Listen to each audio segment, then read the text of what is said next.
Happy Hump Day, people. Thanksgiving is coming. Is your belly ready? Well, here's some sports.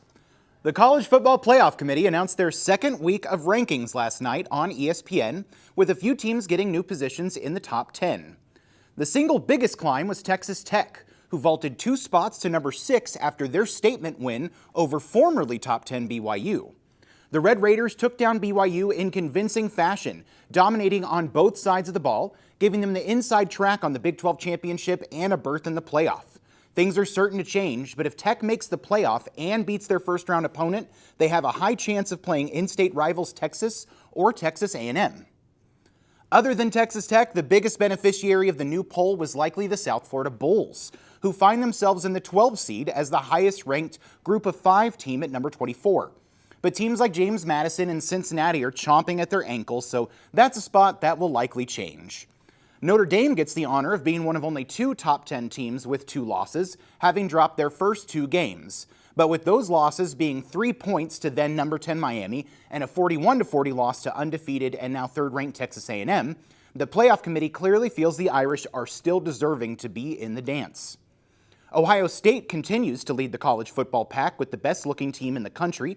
After another win, this time 34-10 at Purdue, they continue to stake their claim on the number 1 spot.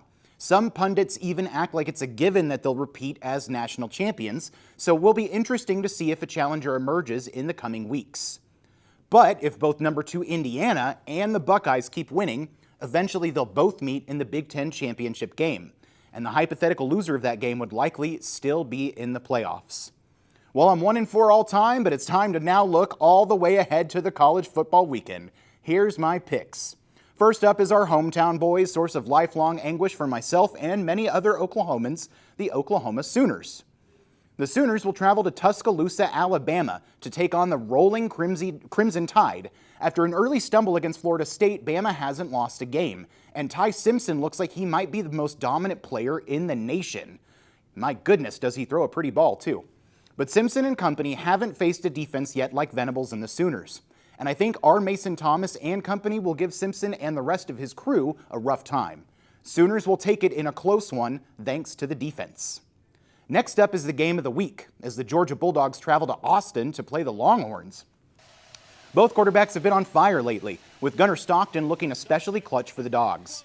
The difference in this one for me will be defense. While Georgia has playmakers who know how to be efficient while getting downfield, Texas and Arch Manning have struggled at consistently doing the same. He has thrown a lot of dimes this year. The Longhorns' defense has excelled at forcing turnovers, but it feels like Stockton and the Georgia offense will game plan around that. Dogs will take this one on a last-second touchdown. Well, Luke, it's a big game for the Sooners this weekend. Do you think you'll be watching? I will be watching. I know versus Alabama, Ty Simpson, I definitely need to be watching that. I watched the Alabama versus South Carolina game. It's going to be tough, but I actually agree with you. I think OU is going to be coming out with the victory. Thank you, Phil.